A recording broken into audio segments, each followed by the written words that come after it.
Punjab university बचाओ मोर्चा ਵੱਲੋਂ मोर्चा फतेह senate चोणां ਦੀ ਤਰੀਕ ਦਾ ਹੋਇਆ ਐਲਾਨ। ਪੰਜਾਬ ਸੂਬੇ ਪੰਜਾਬੀਆਂ ਅਤੇ ਸਿੱਖ ਕੌਮ ਦੀ ਹਰ ਪੱਖੋਂ ਬਿਹਤਰੀ ਲਈ ਸਮੁੱਚੀ ਪੰਥਕ ਏਕਤਾ ਦੇ ਡੂੰਘੇ ਚਾਹਵਾਨ ਸਰਦਾਰ ਸਿਮਰਨਜੀਤ ਸਿੰਘ ਮਾਨ ਦਾ ਬਿਆਨ।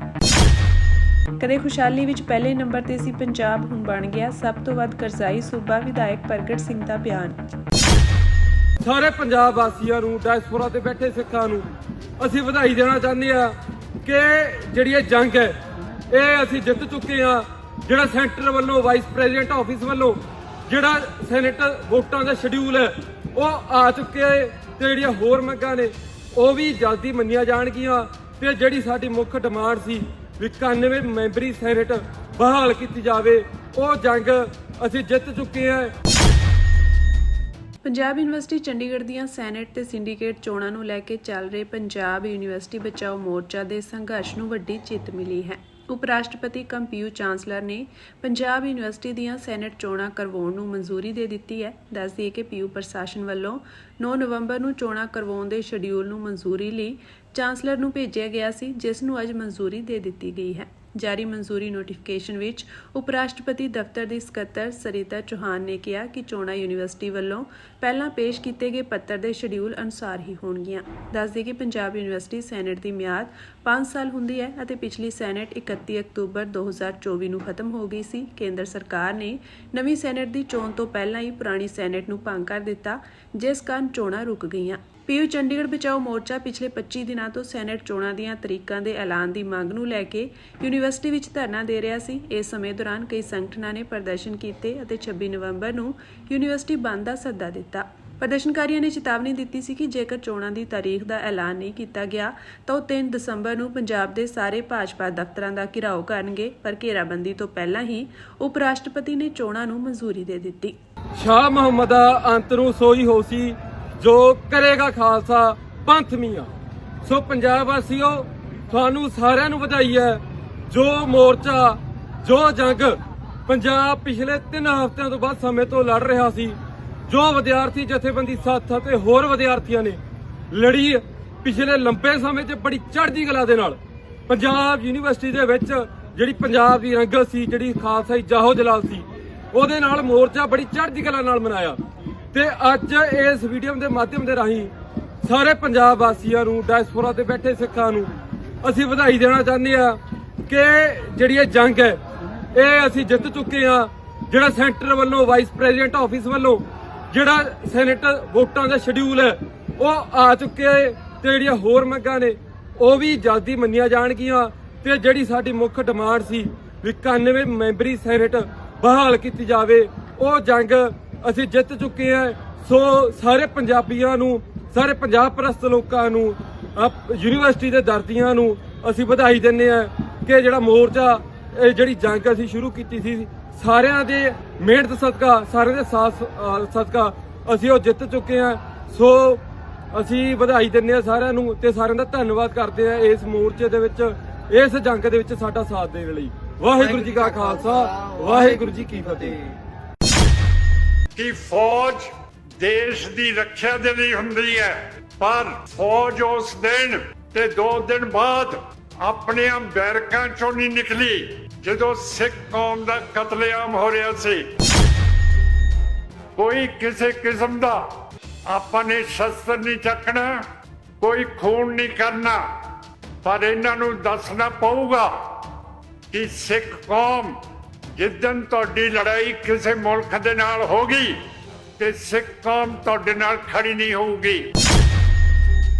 ਸ਼੍ਰੋਮਣੀ ਅਕਾਲੀ ਦਲ ਅੰਮ੍ਰਿਤਸਰ ਦੇ ਪ੍ਰਧਾਨ ਸਰਦਾਰ ਸਿਮਰਨਜੀਤ ਸਿੰਘ ਮਾਨ ਨੇ ਅੱਜ ਕਿਹਾ ਕਿ ਪੰਜਾਬ ਸੂਬੇ ਪੰਜਾਬੀਆਂ ਅਤੇ ਸਿੱਖ ਕੌਮ ਦੀ ਹਰ ਪੱਖੋਂ ਬਿਹਤਰੀ ਲਈ ਅਤੇ ਦਰਪੇਸ਼ ਆ ਰਹੇ ਸਭ ਸੰਜੀਦਾ ਮਸਲਿਆਂ ਦਾ ਫੌਰੀ ਹੱਲ ਕਰਵਾਉਣ ਲਈ ਪੂਰਨ ਤੌਰ ਤੇ ਸੁਹਿਰਦ ਹੈ ਅਤੇ ਇਸੇ ਲਈ ਅਸੀਂ ਸਮੁੱਚੀ ਪੰਥਕ ਏਕਤਾ ਦੇ ਡੂੰਘੇ ਚਾਹਵਾਨ ਹਾਂ। ਪਰ ਜੇਕਰ ਕੋਈ ਇੱਕ ਪੰਥਕ ਧਿਰ ਆਪਣੇ ਨਿੱਜੀ ਸਵਾਰਥਾਂ ਦੀ ਪੂਰਤੀ ਲਈ ਸਿੱਖ ਕੌਮ ਦੇ ਅਹਿਮ ਮਸਲਿਆਂ ਨੂੰ ਉਠਾਉਣ ਤੇ ਛੂਹਣ ਤੋਂ ਮੂੰਹ ਮੋੜਦੀ ਹੈ, ਜਿਸ ਉੱਤੇ ਸਭ ਪੰਥਕ ਜਥੇਬੰਦੀਆਂ ਸੰਘਰਸ਼ ਕਰਦੀਆਂ ਆ ਰਹੀਆਂ ਹਨ, ਤਾਂ ਉਹ ਧਿਰ ਹੀ ਅਮਲੀ ਰੂਪ ਵਿੱਚ ਹੋਣ ਵਾਲੀ ਪੰਥਕ ਏਕਤਾ ਲਈ ਰੁਕਾਵਟ ਬਣ ਰਹੀ ਹੈ।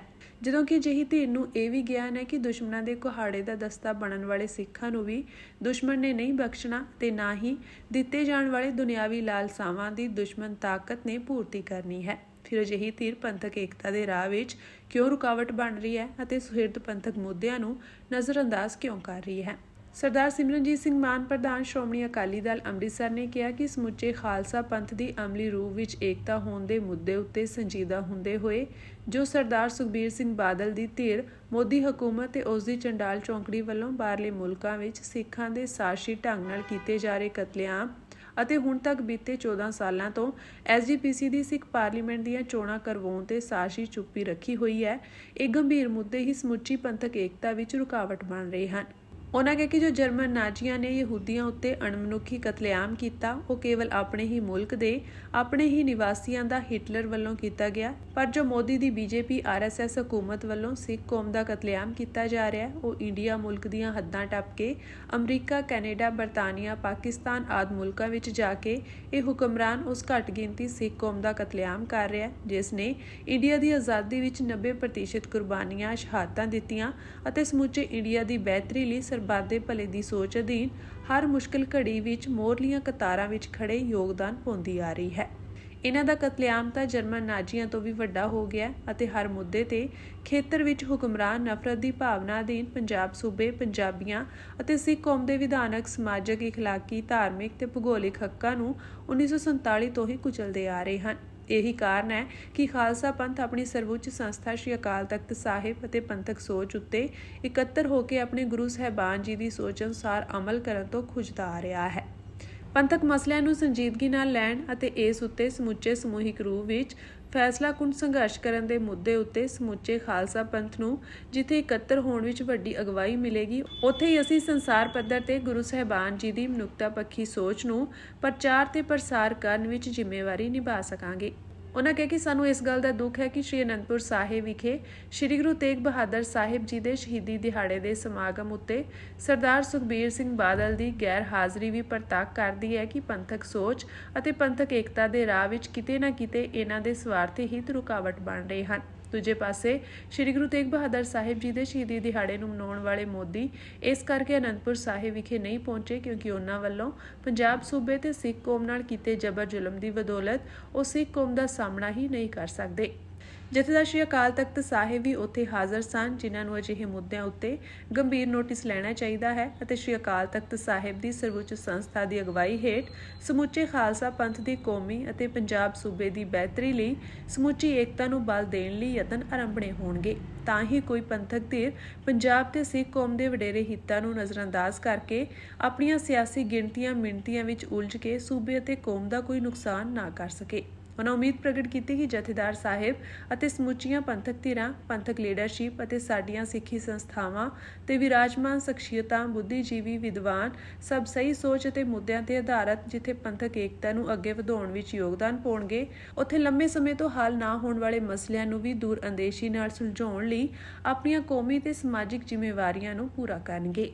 ਤੇ ਅਸੀਂ ਬਹੁਤ ਜ਼ਿਆਦਾ ਮਾਣ ਕਰਦੇ ਹਾਂ ਇਸ ਕੌਮ ਦਾ ਜਿਸ ਨੇ ਸਾਨੂੰ ਸੰਤ ਜਰਨੈਲ ਸਿੰਘ ਭਿੰਡਰਾਂਵਾਲਾ ਦਿੱਤਾ ਔਰ ਜਿਸ ਨੇ ਸੁੱਤੀ ਹੋਈ ਕੌਮ ਫੇਰ ਜਗਾ ਦਿੱਤੀ। ਇਹੋ ਜਿਹਾ ਹਮਲਾ ਹਿੰਦੁਤਵਾ ਇੰਦਰਾ ਗਾਂਧੀ ਨੇ ਕੀਤਾ ਜਿਹਦੇ ਵਿੱਚ ਆਪਣੀ ਸਹਿਮਤੀ ਉਸ ਵੇਲੇ ਦੇ ਬੀਜੇਪੀ ਲੀਡਰਾਂ ਨੇ LK ਅਡਵਾਨੀ ਤੇ ਵਾਜਪਾਈ ਨੇ ਵੀ ਦਿਖਾਈ। ਵਾਜਪਾਈ ਤਾਂ ਕਹਿੰਦਾ ਇੰਦਰਾ ਜੀ ਤੁਸੀਂ ਸਾਡੇ ਦੁਰਗਾ ਮਾਤਾ, ਅਡਵਾਨੀ ਕਹਿੰਦਾ ਇੰਦਰਾ ਜੀ ਇਹ ਕੰਮ 6 ਮਹੀਨੇ ਪਹਿਲਾਂ ਕਰ ਦੇਣਾ ਚਾਹੀਦਾ ਸੀ। ਸੋ ਸਾਧ ਸੰਗਤ ਜੀ ਤੁਸੀਂ ਹੁਣ ਸਮਝ ਗਏ ਹੋਵੋਗੇ ਕਿ ਇਹ ਲੋਕਾਂ ਦਾ ਮਨ ਸਾਡੇ ਪ੍ਰਤੀ ਕੀ ਹੈ। ਪਰ 1984 ਦੇ ਵਿੱਚ ਜਦੋਂ ਰਾਜੀਵ ਗਾਂਧੀ ਨੇ ਸਿੱਖਾਂ ਦਾ ਕਤਲੇਆਮ ਕਰਵਾਇਆ ਉਸ ਵੇਲੇ ਇਹੀ ਫੌਜ ਤੇ ਇਹੀ ਪੁਲਿਸ ਜਿਹੜੇ ਕਾਤਲ ਸੀ ਸਿੱਖਾਂ ਦੇ, ਜਿਨ੍ਹਾਂ ਦੇ ਨਾਂ ਭਾਈ ਸਾਹਿਬ ਰੋਡੇ ਨੇ ਲਏ ਹੈ, ਇਹ ਪੁਲਿਸ ਉਹਨਾਂ ਨੂੰ ਦਿਖਾਉਂਦੀ ਸੀ ਜਾ ਕੇ ਕਿ ਆਹ ਦੇਖੋ ਇੱਥੇ ਵੀ ਸਿੱਖਾਂ ਦੇ ਘਰ ਹੈਗੇ ਆ। ਫਿਰ ਤੁਹਾਨੂੰ ਪਤਾ ਹੈ ਕਿ ਫੌਜ ਦੇਸ਼ ਦੀ ਰੱਖਿਆ ਦੇ ਲਈ ਹੁੰਦੀ ਹੈ, ਪਰ ਫੌਜ ਉਸ ਦਿਨ ਤੇ 2 ਦਿਨ ਬਾਅਦ ਆਪਣੇ ਬੈਰਕਾਂ ਚੋਂ ਨਹੀਂ ਨਿਕਲੀ ਜਦੋਂ ਸਿੱਖ ਕੌਮ ਦਾ ਕਤਲੇਆਮ ਹੋ ਰਿਹਾ ਸੀ। ਤੇ ਸਭ ਤੋਂ ਵੱਡਾ ਅਫਸਰ ਫੌਜ ਦਾ ਕੌਣ ਸੀ? ਕਮਾਂਡਰ ਇਨ ਚੀਫ ਸਾਡੇ ਗਿਆਨੀ ਜ਼ੈਲ ਸਿੰਘ। ਸੋ ਸਾਡੇ ਵਿੱਚੋਂ ਵੀ ਬਹੁਤ ਵੱਡੇ ਗਰਦਾਰ ਨਿਕਲੇ ਨੇ, ਔਰ ਅੱਜ ਵੀ ਬੈਠੇ ਹੈ ਕਿ ਮੋਦੀ ਸਰਕਾਰ ਨੇ ਤੇ ਉਹਦੇ ਵਜ਼ੀਰਾਂ ਨੇ, ਅਮਿਤ ਸ਼ਾਹ ਨੇ, ਰਾਜਨਾਥ ਸਿੰਘ ਨੇ, ਅਜੀਤ ਡੋਇਲ ਨੇ, ਜੈ ਸ਼ੰਕਰ ਨੇ, ਰਵੀ ਸਨਾ ਰੌ ਦਾ ਬੰਦਾ, ਸਾਬਕਾ ਸਮੰਤ ਗੋਇਲ, ਇਹਨਾਂ ਨੇ ਇੱਕ ਨਵੀਂ ਪਾਲਿਸੀ ਘੜੀ ਹੈ ਕਿ ਜਿਹੜੇ ਸਿੱਖ ਬਾਹਰ ਦੇ ਮੁਲਕਾਂ ਦੇ ਵਿੱਚ ਰਹਿੰਦੇ ਹੈ ਤੇ ਖਾਲਿਸਤਾਨ ਦਾ ਪ੍ਰਚਾਰ ਕਰਦੇ ਹੈ, ਉਹਨਾਂ ਨੂੰ ਉਹਨਾਂ ਮੁਲਕਾਂ ਦੇ ਵਿੱਚ ਵੀ ਜਾ ਕੇ ਕਤਲ ਤੇ ਸ਼ਹੀਦ ਕਰ ਦੋ। ਇਸੇ ਤਰ੍ਹਾਂ ਕੈਨੇਡਾ ਦੇ ਵਿੱਚ ਹਰਦੀਪ ਸਿੰਘ ਨਿੱਜਰ ਨੂੰ ਕਤਲ ਕਰਤਾ ਮੋਦੀ ਨੇ, ਰਿਪੂ ਦਮਨ ਸਿੰਘ ਮਲਕ ਨੂੰ ਕਰਤਾ, ਆ ਜ਼ਿਲ੍ਹਾ ਮੋਗਾ ਇੱਥੋਂ ਦਾ ਸੁਖਦੇਵ ਸਿੰਘ ਕਤਲ ਕਰਤਾ, ਵਿਲਾਇਤ ਦੇ ਵਿੱਚ ਅਵਤਾਰ ਸਿੰਘ ਖੰਡੇ ਨੂੰ ਜ਼ਹਿਰ ਦੇ ਕੇ ਮਾਰਤਾ। ਉਹਨਾਂ ਦੀ ਮਾਤਾ ਇੱਥੇ ਬੈਠੀ ਹੈ, ਹੁਣੇ ਤੁਹਾਡੇ ਨਾਲ ਉਹ ਵਿਚਾਰ ਇੱਥੇ ਕਰਕੇ ਗਏ ਹੈ। ਫਿਰ ਪਾਕਿਸਤਾਨ ਦੇ ਵਿੱਚ ਪਰਮਜੀਤ ਸਿੰਘ ਪੰਜਵਰ ਨੂੰ ਮਰਵਾਤਾ ਹੈ, ਤੇ ਫਿਰ ਰੋਡੇ ਪਰਿਵਾਰ ਦੇ ਵਿੱਚੋਂ ਲਖਬੀਰ ਸਿੰਘ ਰੋਡੇ ਨੂੰ ਕਤਲ ਕਰਾਤਾ ਹੈ। ਹਰਿਆਣੇ ਦੇ ਵਿੱਚ ਦੀਪ ਸਿੰਘ ਸਿੱਧੂ ਨੂੰ ਕਤਲ ਕਰਾਤਾ ਹੈ। ਪੰਜਾਬ ਦੇ ਵਿੱਚ ਮੂਸੇਵਾਲ ਨੂੰ ਕਰਤਾ ਹੈ, ਤੇ ਹੁਣੇ ਹੁਣ ਗੁਰਪ੍ਰੀਤ ਸਿੰਘ ਹਰੀਨੌ ਨੂੰ ਕਤਲ ਕਰਤਾ ਹੈ। ਇਹ ਹੁਣ ਸਰਕਾਰ ਦੀ ਪਾਲਿਸੀ ਹੈ ਜਿਹਦੇ ਤਹਿਤ ਸਾਨੂੰ ਵਸਣਾ ਪੈਂਦਾ। ਇਹ ਸਾਡੀ ਜਾਨ ਦੇ ਦੁਸ਼ਮਣ ਬਣ ਚੁੱਕੇ हैं, ਔਰ ਇਹਨਾਂ ਦੇ ਖਿਲਾਫ ਅਮਨ ਪਸੰਦ ਤਰੀਕੇ ਦੇ ਨਾਲ ਆਪਾਂ ਨੂੰ ਖਹਿਣਾ ਪਊਗਾ। ਕੋਈ ਕਿਸੇ ਕਿਸਮ ਦਾ ਆਪਾਂ ਨੇ ਸ਼ਸਤਰ ਨਹੀਂ ਚੱਕਣਾ, ਕੋਈ ਖੂਨ ਨਹੀਂ ਕਰਨਾ, ਪਰ ਇਹਨਾਂ ਨੂੰ ਦੱਸਣਾ ਪਊਗਾ ਕਿ ਸਿੱਖ ਕੌਮ ਜਿੱਦਣ ਤੁਹਾਡੀ ਲੜਾਈ ਕਿਸੇ ਮੁਲਕ ਦੇ ਨਾਲ ਹੋਗੀ ਤੇ ਸਿੱਖ ਕੌਮ ਤੁਹਾਡੇ ਨਾਲ ਖੜੀ ਨਹੀਂ ਹੋਊਗੀ। ਇਤਿਹਾਸ ਸਾਨੂੰ ਦੱਸਦਾ ਕਿ ਜਦੋਂ ਈਰਾਨ ਤੋਂ ਨਾਦਰ ਸ਼ਾਹ ਆਇਆ ਸੀ, ਅਫਗਾਨਿਸਤਾਨ ਤੋਂ ਅਹਿਮਦ ਸ਼ਾਹ ਅਬਦਾਲੀ ਆਇਆ ਸੀ, ਤੇ ਸਿੱਖਾਂ ਨੇ ਮੁਕਾਬਲੇ ਕੀਤੇ ਤੇ ਉਹਨਾਂ ਨੂੰ ਵਾਪਸ ਨਠਾਇਆ। ਉਹ ਸਾਡੀਆਂ ਹਿੰਦੂਆਂ ਦੀਆਂ ਬੀਬੀਆਂ ਕੈਦ ਕਰਕੇ ਲੈ ਕੇ ਗਏ ਕਿ ਉੱਥੇ ਮੁਸਲਮਾਨੀਆਂ ਬਣਾਵਾਂਗੇ। ਪਰ ਕੱਲ ਜਿਹੜੀ ਸ਼ਰਾਰਤ ਕੀਤੀ ਹੈ ਉਹ ਇਹ ਹੈ ਕਿ ਚੰਡੀਗੜ੍ਹ ਨੂੰ ਦਿੱਲੀ ਦੇ ਤਹਿਤ ਕਰ ਦੇਣਾ, ਯੂਨੀਅਨ ਟੈਰੀਟਰੀ ਬਣਾ ਦੇਣੀ ਹੈ। ਜਿਵੇਂ ਜੰਮੂ ਕਸ਼ਮੀਰ ਨੂੰ 2019 ਦੇ ਵਿੱਚ ਉਹਦਾ ਸੂਬੇ ਦਾ ਉਹਦਾ ਖੋ ਕੇ ਯੂਨੀਅਨ ਟੈਰੀਟਰੀ ਬਣਾਤੀ, ਦਿੱਲੀ ਦੇ ਥੱਲੇ ਸਿੱਧਾ ਉਹਦਾ ਰਾਜ ਕਰ ਦਿੱਤਾ।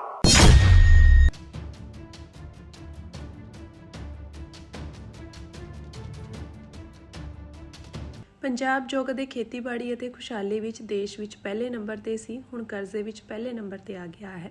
ਇਹਨਾਂ ਸ਼ਬਦਾਂ ਨਾਲ ਪੰਜਾਬ ਦੀ ਸਥਿਤੀ ਤੇ ਚਿੰਤਾ ਪ੍ਰਗਟ ਕਰਦਿਆਂ ਸਾਬਕਾ ਸਿੱਖਿਆ ਮੰਤਰੀ ਅਤੇ ਵਿਧਾਇਕ ਪ੍ਰਗਟ ਸਿੰਘ ਨੇ ਕਿਹਾ ਕਿ ਅੱਜ ਪੰਜਾਬ ਦਾ ਹਰ ਬੱਚਾ 1,23,274 ਰੁਪਏ ਦੇ ਕਰਜ਼ੇ ਦੇ ਬੋਝ ਹੇਠ ਦੱਬਿਆ ਹੋਇਆ ਹੈ। ਆਮ ਆਦਮੀ ਪਾਰਟੀ ਦੇ ਰਾਜ ਵਿੱਚ ਸੂਬੇ ਦੀ ਸਥਿਤੀ ਇਸ ਹੱਦ ਤੱਕ ਵਿਗੜ ਗਈ ਹੈ ਕਿ ਪੰਜਾਬ ਵਿੱਚ ਆਰਥਿਕ ਐਮਰਜੈਂਸੀ ਦੀ ਸਥਿਤੀ ਪੈਦਾ ਹੋ ਗਈ ਹੈ। ਇਹ ਪੰਜਾਬ ਦੇ ਹਰ ਵਿਅਕਤੀ ਲਈ ਚਿੰਤਾ ਦਾ ਵਿਸ਼ਾ ਹੈ। ਇਸ ਦੇ ਬਾਵਜੂਦ ਆਮ ਆਦਮੀ ਪਾਰਟੀ ਪੰਜਾਬ ਨੂੰ ਗਿਰਵੀ ਰੱਖ ਰਹੀ ਹੈ ਅਤੇ ਮੁਫਤ ਸਹੂਲਤਾਂ ਦੇ ਆਪਣੇ ਵਾਅਦਿਆਂ ਨੂੰ ਪੂਰਾ ਕਰਨ ਲਈ ਇੱਕ ਤੋਂ ਬਾਅਦ ਇੱਕ ਕਰਜ਼ਾ ਲੈ ਰਹੀ ਹੈ। ਪੰਜਾਬ ਨੂੰ ਆਰਥਿਕ ਐਮਰਜੈਂਸੀ ਵਿੱਚ ਜਾਣ ਤੋਂ ਰੋਕਣ ਲਈ ਸਰਕਾਰ ਨੂੰ ਸਖਤ ਕਾਰਵਾਈ ਕਰਨੀ ਚਾਹੀਦੀ ਹੈ। ਪ੍ਰਗਟ ਸਿੰਘ ਨੇ ਕਿਹਾ ਕਿ ਭਾਰਤ ਦੇ ਕੰਟਰੋਲਰ ਅਤੇ ਆਡੀਟਰ ਜਨਰਲ ਨੇ ਹਾਲ ਹੀ ਵਿੱਚ ਰਾਜਾਂ ਦੇ ਕਰਜ਼ੇ ਬਾਰੇ ਇੱਕ ਰਿਪੋਰਟ ਜਾਰੀ ਕੀਤੀ ਹੈ, ਜਿਸ ਵਿੱਚ ਹੈਰਾਨ ਕਰਨ ਵਾਲੀ ਜਾਣਕਾਰੀ ਸਾਹਮਣੇ ਆਈ ਹੈ। ਉਨ੍ਹਾਂ ਕਿਹਾ ਕਿ ਕੈਗ ਨੇ ਰਿਪੋਰਟ ਵਿੱਚ ਕਿਹਾ ਕਿ ਦੇਸ਼ ਦੇ ਸਾਰੇ 28 ਰਾਜਾਂ ਦਾ ਕਰਜ਼ਾ ਪਿਛਲੇ ਸਾਲਾਂ ਵਿੱਚ 3 ਗੁਣਾ ਵੱਧ ਗਿਆ। ਰਿਪੋਰਟ ਦੇ ਅਨੁਸਾਰ ਪੰਜਾਬ ਤੇ ਸਭ ਤੋਂ ਵੱਧ ਕਰਜ਼ਾ ਹੈ, ਜਿਸ ਦੇ GSDP ਦਾ 40.35% ਕਰਜ਼ਾ ਹੈ। ਉਨ੍ਹਾਂ ਕਿਹਾ ਕਿ ਪੰਜਾਬ ਵਿੱਚ ਪਿਛਲੀਆਂ ਸਰਕਾਰਾਂ ਦੇ ਦਹਾਕਿਆਂ ਤੱਕ ਰਾਜ ਕਰਨ ਤੋਂ ਬਾਅਦ ਪੰਜਾਬ ਸਿਰਫ 2,62,000 ਕਰੋੜ ਰੁਪਏ ਦਾ ਕਰਜ਼ਾ ਰਹਿ ਗਿਆ ਸੀ, ਪਰ ਆਮ ਆਦਮੀ ਪਾਰਟੀ ਨੇ 3 ਸਾਲਾਂ ਵਿੱਚ 1,20,000 ਕਰੋੜ ਅਤੇ ਹੁਣ ਚੌਥੇ ਸਾਲ 40,000 ਵਿੱਚ 10 ਮਿਲੀਅਨ ਦਾ ਨਵਾਂ ਕਰਜ਼ਾ ਲੈ ਲਿਆ ਹੈ। ਪ੍ਰਗਟ ਸਿੰਘ ਨੇ ਕਿਹਾ ਕਿ ਪੰਜਾਬ ਸਰਕਾਰ ਤੇ 3,82,935 ਕਰੋੜ ਦਾ ਕਰਜ਼ਾ ਹੈ ਅਤੇ ਇਹ ਰਕਮ 2025-26 ਵਿੱਤੀ ਸਾਲ ਦੇ ਅੰਤ ਤੱਕ ਲਗਭਗ 4,17,136 ਕਰੋੜ ਤੱਕ ਪਹੁੰਚਣ ਦਾ ਅਨੁਮਾਨ ਹੈ। 2023 ਦੇ ਅੰਤ ਤੱਕ ਪੰਜਾਬ ਦਾ ਕਰਜ਼ਾ ਇਸ ਦੇ GSDP ਦਾ 40.35% ਸੀ, ਜਿਸ ਨਾਲ ਇਹ ਸਾਰੇ ਰਾਜਾਂ ਵਿੱਚੋਂ ਸਭ ਤੋਂ ਵੱਧ ਕਰਜ਼ਦਾਰ ਬਣ ਗਿਆ। ਜੇਕਰ ਪੰਜਾਬ ਸਰਕਾਰ ਇਸ ਦਰ ਨਾਲ ਕਰਜ਼ਾ ਲੈਂਦੀ ਰਹੀ ਤਾਂ ਇਹ ਕਰਜ਼ਾ 5 ਲੱਖ ਕਰੋੜ ਤੋਂ ਵੱਧ ਹੋ ਜਾਵੇਗਾ। ਸਾਬਕਾ ਸਿੱਖਿਆ ਮੰਤਰੀ ਪ੍ਰਗਟ ਸਿੰਘ ਨੇ ਕਿਹਾ ਕਿ ਅੰਕੜੇ ਸੂਬੇ ਦੀ ਆਰਥਿਕ ਸਿਹਤ ਬਾਰੇ ਗੰਭੀਰ ਸਵਾਲ ਖੜੇ ਕਰਦੇ ਹਨ। ਪੰਜਾਬ ਲੰਮੇ ਸਮੇਂ ਤੋਂ ਖੇਤੀਬਾੜੀ ਸੰਕਟ ਨਾਲ ਜੂਝ ਰਿਹਾ ਹੈ। ਇਸ ਦਾ ਉਦਯੋਗਿਕ ਵਿਸਥਾਰ ਵੀ ਬਹੁਤ ਸੀਮਿਤ ਰਿਹਾ ਹੈ। ਸੂਬੇ ਵਿੱਚ ਦਿੱਤੀਆਂ ਜਾਣ ਵਾਲੀਆਂ ਸਬਸਿਡੀਆਂ ਉਹਨਾਂ ਦਾ ਆਪਣਾ ਬੋਝ ਹਨ। ਆਮ ਆਦਮੀ ਪਾਰਟੀ ਇਹ ਕਰਜ਼ਾ ਪੰਜਾਬ ਦੇ ਵਿਕਾਸ ਲਈ ਨਹੀਂ, ਸਗੋਂ ਆਪਣੇ ਵਾਅਦੇ ਪੂਰੇ ਕਰਨ ਦੇ ਨਾਮ ਤੇ ਲੈ ਰਹੀ ਹੈ। ਵਿਕਾਸ ਦੀ ਬਜਾਏ ਉਹ ਪਾਰਟੀ ਪ੍ਰਚਾਰ ਤੇ ਪੰਜਾਬ ਦੇ ਪੈਸੇ ਨੂੰ ਬਰਬਾਦ ਕਰ ਰਹੇ ਹਨ। ਇੱਕ ਮੈਂ ਜ਼ਰੂਰ ਹੋਰ ਗੱਲ ਕਰਨੀ ਚਾਹੁੰਦਾ, ਕਿਉਂਕਿ ਸਿੰਸ ਆਪਾਂ 350 ਸਾਲਾ ਮਨਾ ਰਹੇ ਹਾਂ ਸ਼੍ਰੀ ਗੁਰੂ ਤੇਗ ਬਹਾਦਰ ਜੀ ਦਾ, ਤੇ ਅਸਲੀ ਉਹਨਾਂ ਦੀ ਜਿਹੜੀ ਫਿਲਾਸਫੀ ਆ ਉਹਦੇ ਤੇ ਸਾਨੂੰ ਪਹਿਰਾ ਦੇਣ ਦੀ ਵੀ ਜ਼ਰੂਰਤ ਆ। 5 ਬਿੱਲ ਜਿਹੜੇ ਆ ਆਉਣ ਵਾਲੇ ਸਮੇਂ ਦੇ ਵਿੱਚ ਪਾਰਲੀਮੈਂਟ ਦੇ ਉਹ 5 ਬਿੱਲ ਆ ਰਹੇ ਆ, ਆਪਾਂ ਉਹ ਤੇ ਕਰ ਲਾਂਗੇ ਜੀ। ਮੈਂਬਰ ਪਾਰਲੀਮੈਂਟ ਵੀ ਇੱਥੇ ਬੈਠੇ ਆ। ਇਹ ਜਲੰਧਰ ਦੇ ਵਿੱਚ ਜੋ ਵੀ ਬਹੁਤ ਮਾੜੀ ਘਟਨਾ ਹੋਈ, ਜੋ ਇੱਕ ਦਰਿੰਦੇ ਬੰਦੇ ਨੇ ਦਰਿੰਦਗੀ ਕਰਕੇ ਬੱਚੀ ਨੂੰ ਖਤਮ ਕੀਤਾ, ਇਹਦੀ ਜਿੰਨੀ ਨਿਖੇਧੀ ਕੀਤੀ ਜਾਵੇ ਉਨੀ ਘੱਟ ਆ। ਔਰ ਇਹੋ ਜਿਹੇ ਦਰਿੰਦੇ ਨੂੰ ਫਾਂਸੀ ਦੀ ਸਜ਼ਾ ਹੋਣੀ ਚਾਹੀਦੀ। ਅਸੀਂ ਸਰਕਾਰ ਦੇ ਕੋਲੋਂ, ਅਦਾਲਤ ਦੇ ਕੋਲੋਂ ਕਹਿੰਦੇ ਵੀ ਇਹਨੂੰ ਫਾਸਟ ਟਰੈਕ ਤੇ ਲਿਆ ਕੇ ਛੇਤੀ ਤੋਂ ਛੇਤੀ ਫਾਂਸੀ ਦਿੱਤੀ ਜਾਵੇ, ਤਾਂ ਕਿ ਸਮਾਜ ਨੂੰ ਸੁਨੇਹਾ ਜਾਵੇ ਮਿਸਾਲੀ ਸਜ਼ਾ ਵੀ ਦਰਿੰਦਗੀ ਜਿਹੜੀ ਆ ਉਹ ਪ੍ਰਵਾਨੀ ਆ। ਉਹ ਕੋਈ ਵੀ ਕਰਨ ਵਾਲਾ ਵੇ, ਉਹ ਕਿਸੇ ਨਾਲ ਵੀ ਕਰੇ। ਸ਼੍ਰੀ ਅਕਾਲ ਤਖਤ ਸਾਹਿਬ ਦੇ ਕਾਰਜਕਾਰੀ ਜਥੇਦਾਰ ਅਤੇ ਤਖਤ ਸ਼੍ਰੀ ਕੇਸਗੜ੍ਹ ਸਾਹਿਬ ਦੇ ਜਥੇਦਾਰ ਸਿੰਘ ਸਾਹਿਬ ਗਿਆਨੀ ਕੁਲਦੀਪ ਸਿੰਘ ਗੜਗੱਜ ਨੇ ਜਲੰਧਰ ਵਿੱਚ ਕਤਲ ਕੀਤੀ ਗਈ 13 ਸਾਲਾ ਬੱਚੀ ਦੇ ਪਰਿਵਾਰ ਨਾਲ ਮੁਲਾਕਾਤ ਕਰਕੇ ਦੁੱਖ ਸਾਂਝਾ ਕੀਤਾ। ਪਰਿਵਾਰ ਵੱਲੋਂ ਆਪਣੇ ਗ੍ਰਹਿ ਵਿਖੇ ਰੱਖੇ ਗਏ ਸ਼੍ਰੀ ਅਖੰਡ ਪਾਠ ਸਾਹਿਬ ਦੇ ਭੋਗ ਅਤੇ ਅੰਤਿਮ ਅਰਦਾਸ ਮੌਕੇ ਪਹੁੰਚੇ ਜਥੇਦਾਰ ਗਿਆਨੀ ਕੁਲਦੀਪ ਸਿੰਘ ਗੜਗੱਜ ਨੇ ਬੱਚੀ ਦੀ ਆਤਮਿਕ ਸ਼ਾਂਤੀ ਲਈ ਖੁਦ ਅਰਦਾਸ ਕੀਤੀ ਅਤੇ ਹਾਜ਼ਰ ਸੰਗਤ ਨੂੰ ਹੁਕਮਨਾਮਾ ਵੀ ਸਰਵਣ ਕਰਵਾਇਆ। ਇਸ ਦੌਰਾਨ ਜਥੇਦਾਰ ਗੜਗੱਜ ਨੇ ਪਰਿਵਾਰ ਪਾਸੋਂ ਸਮੁੱਚੀ ਘਟਨਾ ਦੀ ਜਾਣਕਾਰੀ ਪ੍ਰਾਪਤ ਕੀਤੀ ਅਤੇ ਉਹਨਾਂ ਨੂੰ ਭਰੋਸਾ ਦਿੱਤਾ ਕਿ ਸ਼੍ਰੀ ਅਕਾਲ ਤਖਤ ਸਾਹਿਬ ਤੇ ਸਮੁੱਚੀ ਸਿੱਖ ਕੌਮ ਇਸ ਔਖੀ ਘੜੀ ਵਿੱਚ ਉਹਨਾਂ ਦੇ ਨਾਲ ਖੜੇ ਹਨ। ਉਹਨਾਂ ਕਿਹਾ ਕਿ ਇਹ ਦੋਸ਼ੀ ਵਿਅਕਤੀ ਦੀ ਸ਼ੈਤਾਨ ਸੋਚ ਹੈ ਅਤੇ ਇਸ ਦੀ ਜਿੰਨੀ ਨਿਖੇਧੀ ਕੀਤੀ ਜਾਵੇ ਓਨੀ ਘੱਟ ਹੈ। ਉਹਨਾਂ ਕਿਹਾ ਕਿ ਇਹ ਘਟਨਾ ਬਹੁਤ ਹੀ ਦੁਖਦਾਈ ਅਤੇ ਹਿਰਦਿਆਂ ਨੂੰ ਵਿਲੁੰਦਰਨ ਵਾਲੀ ਹੈ, ਕਿਉਂਕਿ 13 ਸਾਲਾਂ ਦੀ ਬੱਚੀ ਨੂੰ ਬਹੁਤ ਹੀ ਦਰਿੰਦਗੀ ਦੇ ਨਾਲ ਕਤਲ ਕਰ ਦਿੱਤਾ ਗਿਆ। ਉਹਨਾਂ ਕਿਹਾ ਕਿ ਪੰਜਾਬ ਦਾ ਇਹ ਖਾਸ ਹੈ ਕਿ ਇੱਥੇ ਧੀਆਂ ਨੂੰ ਬਹੁਤ ਸਤਿਕਾਰ ਦਿੱਤਾ ਜਾਂਦਾ ਹੈ ਅਤੇ ਭਾਵੇਂ ਇੱਥੇ ਜੰਗਾਂ ਵੀ ਹੋਈਆਂ ਤਾਂ ਕਿਸੇ ਦੀ ਧੀ ਭੈਣ ਨਾਲ ਕੋਈ ਅਜਿਹਾ ਨਹੀਂ ਕਰਦਾ। ਜਥੇਦਾਰ ਗੜਗੱਜ ਨੇ ਕਿਹਾ ਕਿ ਜਦੋਂ ਪਰਿਵਾਰ ਨੂੰ ਬੱਚੀ ਨਹੀਂ ਲੱਭ ਰਹੀ ਸੀ ਤਾਂ ਪੁਲਿਸ ਨੂੰ ਜਾਣਕਾਰੀ ਦਿੱਤੀ ਅਤੇ ਪੁਲਿਸ ਅਧਿਕਾਰੀ ਦੋਸ਼ੀ ਵਿਅਕਤੀ ਦੀ ਘਰੋਂ ਬਰੀਕੀ ਨਾਲ ਜਾਂਚ ਕਰੇ ਬਿਨਾਂ ਹੀ ਵਾਪਸ ਆ ਗਏ। ਬਾਅਦ ਵਿੱਚ ਹੋਰ ਸਖਤੀ ਹੋਣ ਉੱਤੇ ਬੱਚੀ ਦੀ ਲਾਸ਼ ਦੋਸ਼ੀ ਦੇ ਘਰੋਂ ਹੀ ਮਿਲੀ। ਉਹਨਾਂ ਕਿਹਾ ਕਿ ਇਸ ਮਾਮਲੇ ਦੀ ਜਾਂਚ ਵਿੱਚ ਸ਼ੁਰੂ ਵਿੱਚ ਅਣਗਹਿਲੀ ਵਰਤਣ ਵਾਲੇ ਸਬੰਧਤ ਪੁਲਿਸ ਅਧਿਕਾਰੀ ਬਰਖਾਸਤ ਕੀਤੇ ਜਾਣੇ ਚਾਹੀਦੇ ਹਨ, ਕਿਉਂਕਿ ਇਸ ਮਾਮਲੇ ਵਿੱਚ ਦੇਰੀ ਨਹੀਂ ਸੀ ਹੋਣੀ ਚਾਹੀਦੀ। ਜਥੇਦਾਰ ਗੜਗੱਜ ਨੇ ਕਿਹਾ ਕਿ ਦੋਸ਼ੀ ਵਿਅਕਤੀ ਸਮਾਜ ਵਿੱਚ ਇੱਕ ਦਰਿੰਦਾ ਹੈ, ਜਿਸ ਨੂੰ ਕਾਨੂੰਨ ਮੁਤਾਬਕ ਫਾਂਸੀ ਦੀ ਸਜ਼ਾ ਹੋਣੀ ਚਾਹੀਦੀ ਹੈ। ਉਹਨਾਂ ਕਿਹਾ ਕਿ ਅਜਿਹੇ ਦਰਿੰਦੇ ਭਾਵੇਂ ਉਹ ਕਿਸੇ ਵੀ ਸੂਬੇ ਜਾਂ ਧਰਮ ਦੇ ਹੋਣ, ਉਹਨਾਂ ਨੂੰ ਜੇਕਰ ਫਾਂਸੀ ਹੋਵੇਗੀ ਤਾਂ ਅਜਿਹੇ ਪਾਪ ਦੁਨੀਆ ਤੋਂ ਰੁਕਣਗੇ। ਉਹਨਾਂ ਕਿਹਾ ਕਿ ਇਨਸਾਫ ਦੀ ਲੜਾਈ ਵਿੱਚ ਉਹ ਪਰਿਵਾਰ ਦੇ ਨਾਲ ਹਨ। ਜਥੇਦਾਰ ਗੜਗੱਜ ਨੇ ਸਿੱਖ ਜਗਤ ਨੂੰ ਅਪੀਲ ਕੀਤੀ ਕਿ ਸਮਾਜ ਵਿੱਚ ਅਜਿਹੇ ਦਰਿੰਦਿਆਂ ਦਾ ਵਿਸ਼ੇਸ਼ ਧਿਆਨ ਰੱਖਿਆ ਜਾਵੇ। ਉਹਨਾਂ ਕਿਹਾ ਕਿ ਅਜਿਹਾ ਅਪਰਾਧ ਪੰਜਾਬ ਦਾ ਖਾਸਾ ਨਹੀਂ। ਇਹ ਬਹੁਤ ਜ਼ਿਆਦਾ ਮੰਦਭਾਗੀ, ਹਰ ਇੱਕ ਦੇ ਦਿਲ ਨੂੰ ਵਿਲੁੰਦਰਨ ਵਾਲੀ ਘਟਨਾ ਹੋਈ। ਬੱਚੇ, ਬੱਚੀਆਂ, ਧੀਆਂ ਭੈਣਾਂ ਸਾਡੇ ਪੰਜਾਬ ਦੀ ਇੱਕ ਸਾਈਕੀ ਆ, ਪਰ ਸਿੱਖੀ 'ਚ ਵੀ ਆ।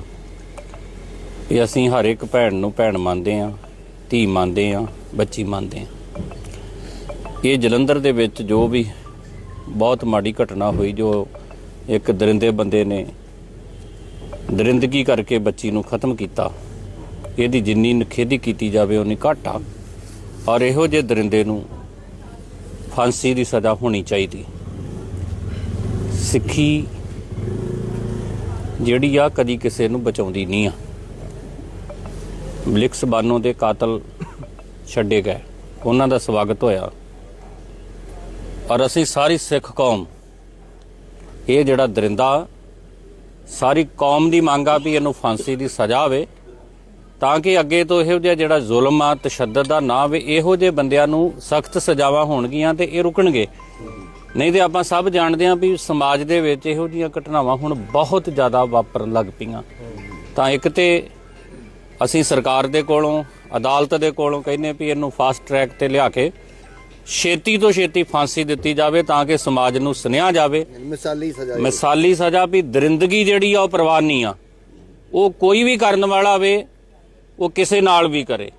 ਦੂਜੀ ਗੱਲ, ਮੈਨੂੰ ਪਰਿਵਾਰ ਨੇ ਦੱਸਿਆ ਅੰਦਰ, ਉਹ ਤੁਹਾਨੂੰ ਵੀਡੀਓ ਜਾਰੀ ਵੀ ਕਰ ਦਾਂਗੇ ਭਈ, ਉਦੋਂ ਜਦੋਂ ਪਤਾ ਲੱਗਾ ਪਰਿਵਾਰ ਨੇ ਤੁਰੰਤ ਭਾਲ ਕੀਤੀ ਆ ਬੱਚੀ ਦੀ, ਔਰ ਪਰਿਵਾਰ ਨੂੰ ਪਤਾ ਹੈ ਵੀ ਉੱਥੇ ਮਿਲਣ ਗਈ, ਉਹਦੀ ਸਹੇਲੀ ਸੀ ਉੱਥੇ, ਤੇ ਪੁਲਿਸ ਵਾਲੇ ਵੀ 4 ਮੁਲਾਜ਼ਮ ਆਏ ਆ। ਉਹ ਅੰਦਰ ਗਏ, ਕਹਿੰਦੇ ਵੀ ਉੱਥੇ ਨਹੀਂ ਹੈਗੀ ਬੱਚੀ, ਅਸੀਂ ਤਲਾਸ਼ੀ ਕਰ ਲਈ ਆ, ਚਾਹ ਪੀ ਕੇ ਆ ਗਏ ਆ। ਉਹ ਜਿਹੜੇ ਸੰਬੰਧਿਤ ਅਧਿਕਾਰੀ 2 ਦੇ ਵਿਸ਼ੇਸ਼ ਨਾਮ ਇੱਥੇ ਲੈ ਗਏ, 2 ਜਣਿਆਂ ਦਾ, ਉਹ ਜਿਹੜੇ ਆ ਉਹ ਬਰਖਾਸਤ ਹੋਣੇ ਚਾਹੀਦੇ ਆ। ਸ਼ਾਇਦ ਹੋ ਸਕਦਾ ਵੀ ਉਹ ਥੋੜੀ ਜਿਹੀ ਉਦੋਂ ਸਖਤੀ ਵਰਤ ਲੈਂਦੇ ਤੇ ਬੱਚੀ ਦੀ ਜਾਨ ਬਚ ਜਾਂਦੀ, ਉਹ ਅੱਜ ਸਾਡੇ ਵਿੱਚ ਹੁੰਦੀ। ਇਸ ਮਾਮਲੇ ਦੇ ਵਿੱਚ ਕੋਈ ਢਿਲਾਈ ਕਿਵੇਂ ਵਰਤ ਸਕਦੇ ਹਾਂ ਆਪਾਂ, ਜਦੋਂ ਬੱਚੀ ਦਾ ਹੀ ਮਸਲਾ ਹੈ? ਤੇ ਉਹ ਬਰਖਾਸਤ ਹੋਣੇ ਚਾਹੀਦੇ। ਮੈਂ ਡੀਜੀਪੀ ਪੰਜਾਬ, ਮੁੱਖ ਮੰਤਰੀ ਪੰਜਾਬ ਨੂੰ ਵੀ ਕਹਿਣਾ ਵੀ ਲਾਅ ਐਂਡ ਆਰਡਰ ਵੇਖਣਾ ਤੁਹਾਡਾ ਫਰਜ਼ ਆ, ਔਰ ਜਿਨ੍ਹਾਂ ਨੇ ਅਣਗਹਿਲੀ ਕੀਤੀ ਆ, ਅਣਗਹਿਲੀ ਆਪਾਂ ਇਹਨੂੰ ਕਵਾਂਗੇ, ਉਹ ਸੰਬੰਧਿਤ ਅਧਿਕਾਰੀ ਜਿਹੜੇ ਉਹ ਬਰਖਾਸਤ ਹੋਣੇ ਚਾਹੀਦੇ ਆ ਔਰ ਸਸਪੈਂਡ ਹੋਣੇ ਚਾਹੀਦੇ ਆ। ਔਰ ਉਹਨਾਂ ਨੂੰ ਇੱਕ ਪਤਾ ਲੱਗੇ ਸਾਰਿਆਂ ਨੂੰ ਵੀ ਜੇ ਕਿਤੇ ਢਿੱਲ ਵਰਤਾਂਗੇ ਇਹੋ ਜਿਹੇ ਮਾਮਲਿਆਂ ਦੇ ਵਿੱਚ ਤੇ ਫਿਰ ਕਾਨੂੰਨ ਆਪਣਾ ਪਾਸਾ ਦਿਖਾਉਂਦਾ। ਬਾਕੀ ਅਸੀਂ ਪਰਿਵਾਰ ਦੇ ਨਾਲ, ਮੈਂ ਅੰਦਰ ਭੈਣ ਨੂੰ ਮਿਲ ਕੇ ਆਇਆ, ਉਹ ਮੇਰੀ ਭੈਣ ਆ। ਸਾਰੇ ਪਰਿਵਾਰ 'ਚ ਮੈਂ ਬਹਿ ਕੇ ਆਇਆ, ਅਰਦਾਸ ਮੈਂ ਖੁਦ ਕਰਕੇ ਆਇਆ ਬੱਚੀ ਦੀ। 24 ਘੰਟੇ ਅਕਾਲ ਤਖਤ ਸਾਹਿਬ ਇਸ ਪਰਿਵਾਰ ਦੇ ਨਾਲ ਖੜਾ। ਕੋਈ ਵੀ ਲੜਾਈ ਲੜੂਗਾ ਪਰਿਵਾਰ ਇਨਸਾਫ ਦੀ ਤੇ ਅਸੀਂ ਨਾਲ ਆ, ਮੋਢੇ ਨਾਲ ਮੋਢਾ ਜੋੜ ਕੇ ਖੜੇ ਆ, ਕਿਉਂਕਿ ਸਾਡਾ ਫਰਜ਼ ਆ। ਇਹ ਉਹ ਤਖਤ ਵਾ ਜਿੱਥੇ ਮਜਲੂਮ ਜਦੋਂ ਫਰਿਆਦ ਲੈ ਕੇ ਆਉਂਦੇ ਰਹੇ ਆ ਤੇ ਗੁਰੂ ਕੇ ਸਿੱਖ ਜਿਹੜੇ ਆ ਜਾਨਾਂ ਵਾਰ ਕੇ ਵੀ ਇਨਸਾਫ ਦਿਵਾਉਂਦੇ ਰਹੇ। ਅੱਜ ਵੀ ਇਨਸਾਫ ਦੀ ਲੜਾਈ ਦੇ ਵਿੱਚ ਅਸੀਂ ਇਸ ਪਰਿਵਾਰ ਦੇ ਨਾਲ ਖੜੇ।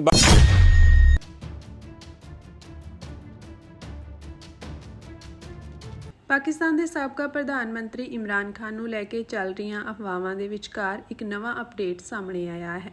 ਇੱਕ ਰਿਪੋਰਟ ਦੇ ਅਨੁਸਾਰ ਅਡਿਆਲਾ ਜੇਲ੍ਹ ਪ੍ਰਸ਼ਾਸਨ ਨੇ ਬੁੱਧਵਾਰ ਨੂੰ ਉਹਨਾਂ ਅਫਵਾਹਾਂ ਨੂੰ ਖਾਰਜ ਕਰ ਦਿੱਤਾ ਕਿ ਪੀਟੀਆਈ ਦੇ ਸੰਸਥਾਪਕ ਨੂੰ ਜੇਲ੍ਹ ਤੋਂ ਬਾਹਰ ਤਬਦੀਲ ਕਰ ਦਿੱਤਾ ਗਿਆ ਹੈ। ਜੇਲ੍ਹ ਪ੍ਰਸ਼ਾਸਨ ਨੇ ਜ਼ੋਰ ਦੇ ਕੇ ਕਿਹਾ ਕਿ ਉਹ ਜੇਲ੍ਹ ਵਿੱਚ ਹੀ ਹਨ ਅਤੇ ਚੰਗੀ ਸਿਹਤ ਵਿੱਚ ਹਨ। ਰਾਵਲਪਿੰਡੀ ਜੇਲ੍ਹ ਅਧਿਕਾਰੀਆਂ ਨੇ ਇੱਕ ਬਿਆਨ ਵਿੱਚ ਕਿਹਾ ਕਿ ਅਡਿਆਲਾ ਜੇਲ੍ਹ ਤੋਂ ਉਹਨਾਂ ਦੇ ਤਬਾਦਲੇ ਦੀਆਂ ਰਿਪੋਰਟਾਂ ਵਿੱਚ ਕੋਈ ਸੱਚਾਈ ਨਹੀਂ ਹੈ। ਉਹ ਪੂਰੀ ਤਰ੍ਹਾਂ ਸਿਹਤਮੰਦ ਹਨ ਅਤੇ ਪੂਰੀ ਡਾਕਟਰੀ ਦੇਖਭਾਲ ਪ੍ਰਾਪਤ ਕਰ ਰਹੇ ਹਨ। ਜੇਲ੍ਹ ਅਧਿਕਾਰੀਆਂ ਨੇ ਉਹਨਾਂ ਦੀ ਸਿਹਤ ਬਾਰੇ ਅਟਕਲਾਂ ਨੂੰ ਵੀ ਬੇਬੁਨਿਆਦ ਕਰਾਰ ਦਿੱਤਾ ਅਤੇ ਸਪਸ਼ਟ ਕੀਤਾ ਕਿ ਇਮਰਾਨ ਖਾਨ ਦੀ ਦੇਖਭਾਲ ਕੀਤੀ ਜਾ ਰਹੀ ਹੈ। ਦੂਜੇ ਪਾਸੇ ਰੱਖਿਆ ਮੰਤਰੀ ਖਵਾਜਾ ਆਸਿਫ ਨੇ ਕਿਹਾ ਕਿ ਇਮਰਾਨ ਖਾਨ ਨੂੰ ਜੇਲ੍ਹ ਵਿੱਚ ਉਹ ਸੁੱਖ ਸਹੂਲਤਾਂ ਮਿਲ ਰਹੀਆਂ ਹਨ ਜੋ ਉਹਨਾਂ ਨੂੰ ਹਿਰਾਸਤ ਵਿੱਚ ਵੀ ਨਹੀਂ ਮਿਲੀਆਂ।